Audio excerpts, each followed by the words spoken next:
A alma. Perguntas 134 a 146A. Que é alma? Um espírito encarnado. Que era a alma antes de se unir ao corpo? Espírito. As almas e os espíritos são, portanto, idênticos? A mesma coisa? Sim, as almas não são senão os espíritos.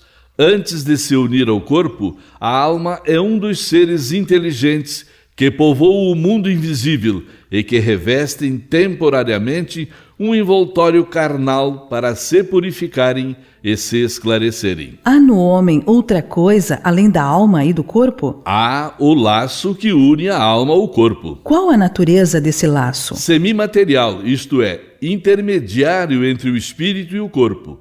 É preciso que seja assim para que eles possam comunicar-se um com o outro. Por meio desse laço é que o espírito atua sobre a matéria e vice-versa. O homem é, portanto, formado de 3 partes essenciais. Primeiro, o corpo ou ser material, análogo ao dos animais e animado pelo mesmo princípio vital. Segundo, a alma, espírito encarnado que tem no corpo a sua habitação.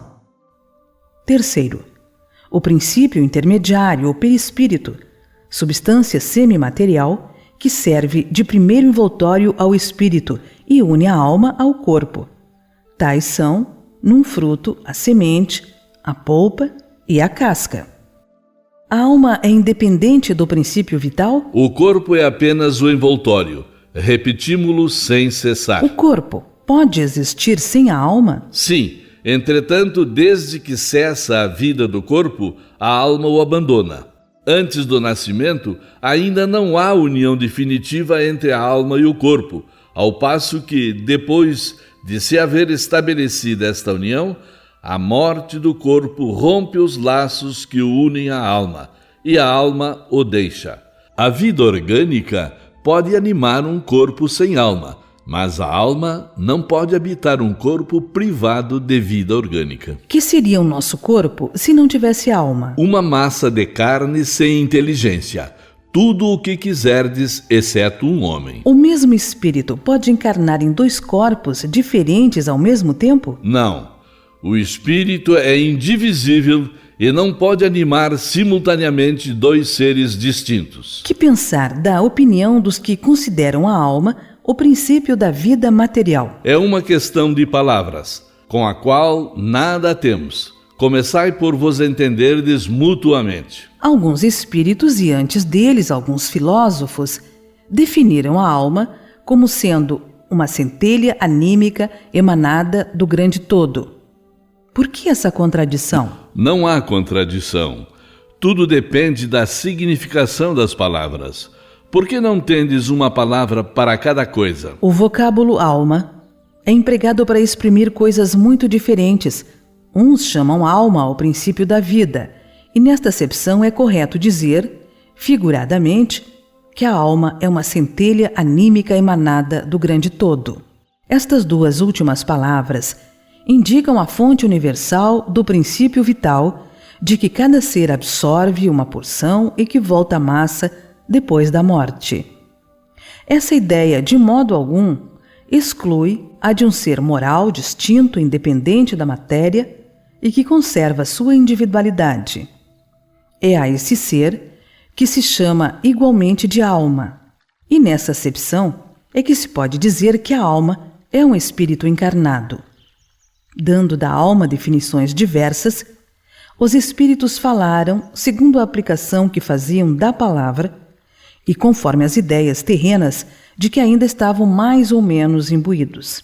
Isto resulta da deficiência da linguagem humana que não dispõe de uma palavra para cada ideia, gerando uma infinidade de equívocos e discussões. Eis porque os espíritos superiores nos dizem que devemos primeiramente nos entender acerca das palavras. Que pensar da teoria da alma subdividida em tantas partes quantas são os músculos e presidindo assim a cada uma das funções do corpo? Isto ainda depende do sentido que se atribui à palavra alma. Se por alma se entende o fluido vital, a teoria está certa. Se o que se entende é o espírito encarnado, a teoria está errada. Já dissemos que o espírito é indivisível. Ele transmite o movimento aos órgãos através do fluido intermediário, sem por isso se dividir. Entretanto, há espíritos que deram essa definição. Os espíritos ignorantes podem tomar o efeito pela causa. A alma atua por intermédio dos órgãos, e os órgãos são animados pelo fluido vital, que se reparte entre eles e com mais abundância nos que são centros ou focos de movimento. Esta explicação não pode aplicar-se à alma, considerada como sendo o espírito que habita o corpo durante a vida e a deixa por ocasião da morte. Há alguma coisa de verdadeiro na opinião dos que pensam que a alma é externa e envolve o corpo? A alma não está encerrada no corpo como o pássaro numa gaiola. Irradia e se manifesta exteriormente como a luz através de um globo de vidro ou como o som em torno de um centro sonoro. É neste sentido que se pode dizer que ela é externa, mas nem por isso é o envoltório do corpo. A alma tem dois envoltórios, um sutil e leve, é o primeiro, ao qual chamamos perispírito. Outro, grosseiro, material e pesado, o corpo.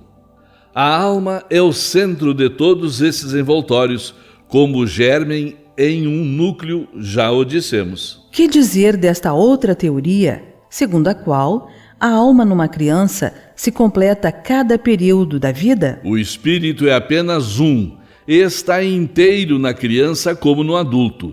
Os órgãos, ou instrumento das manifestações da alma, é que se desenvolvem e se completam.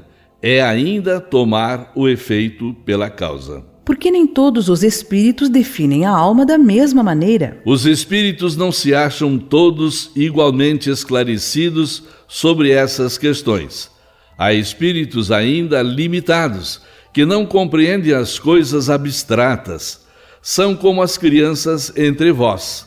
Também há espíritos pseudo-sábios, que fazem alarde de palavras para se imporem, como acontece ainda entre vós. E depois, os próprios espíritos esclarecidos podem exprimir-se em termos diferentes, que no fundo têm o mesmo valor, sobretudo quando se trata de coisas que a vossa linguagem é incapaz de traduzir com clareza. Recorre então a figuras, a comparações que tomais como realidade. Que se deve entender por alma do mundo? O princípio universal da vida e da inteligência, do qual nascem as individualidades. Mas os que se servem dessa expressão muitas vezes não se entendem entre si. O termo alma é tão elástico que cada um o interpreta ao sabor das suas fantasias. Algumas vezes tem-se atribuído uma alma à terra.